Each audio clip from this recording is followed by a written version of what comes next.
cortical function is affected.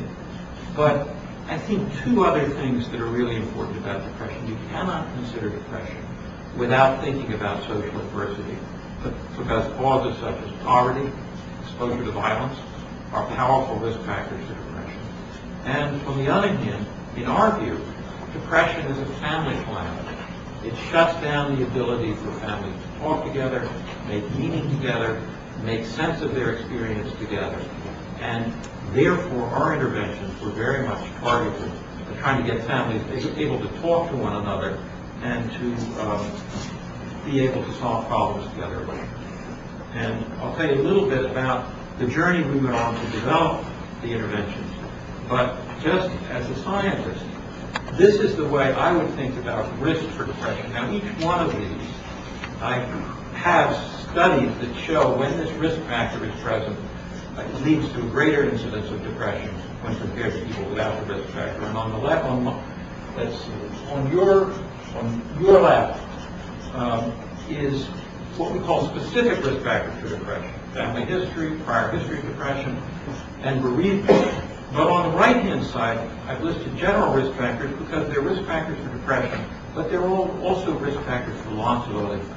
Growing up in poverty significantly increases the lifelong risk for depression, but we should be concerned about poverty not just because of its possible link to mental illness, but because of its link to so many parameters.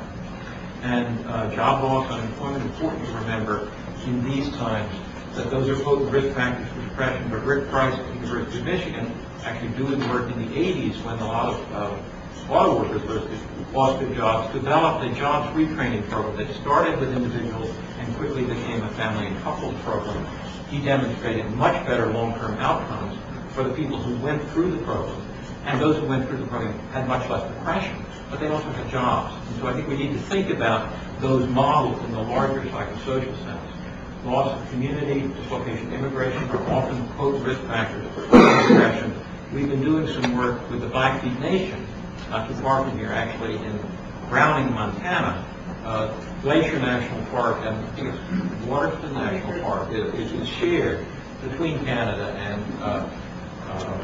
and the United States. And the Blackfeet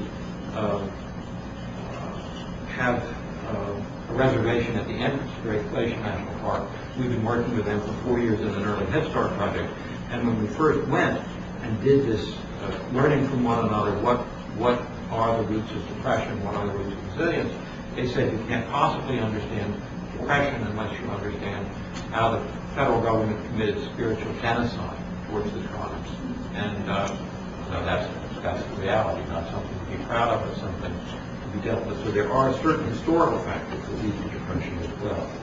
And I think as we try to think about our work, we think there are 4 levels at which stories about resilience, stories about depression take place: the individual story, the family story, the caregiving system and the caregiver story, and the community, culture, and faith journey. And I'll try to show you a little bit about how that went.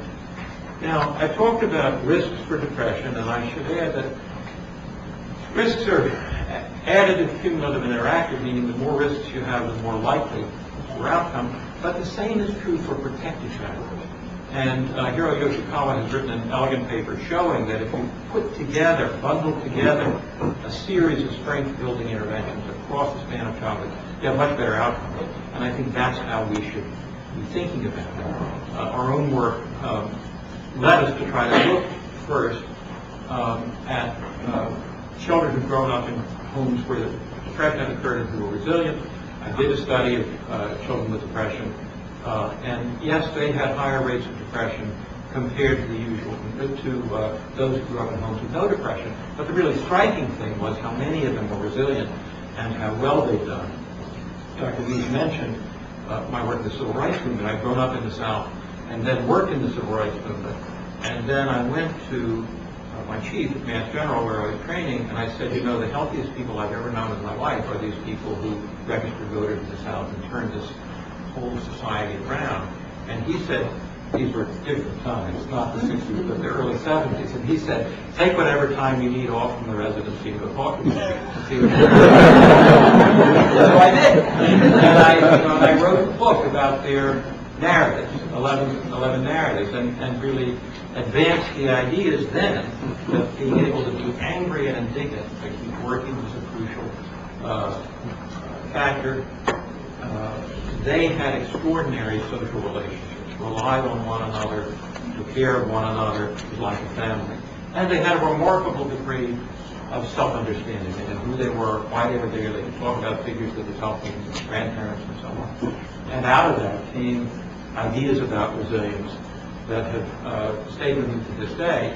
And I think one of the nice things about doing a very specific piece of work and then stepping back is that often you find that you've found something that other people also have found, and there's a kind of consensus across. And I would say there's an increasingly strong literature about the role of a narrative and the importance of a narrative in people being able to cope with medical illness and with other things, and family narratives, crucially important.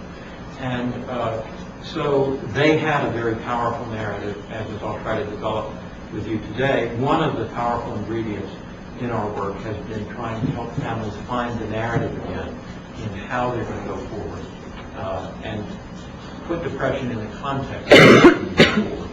We talked to the resilient youth, three areas of important functioning: the ability to accomplish age-appropriate developmental tasks, a deep commitment to relationships, and self-understanding, self-reflection, and understanding in action. These youngsters, they may not have used the word depression, but they did know that their parents had periods when they had more difficulty than others. And I think three characteristics of that.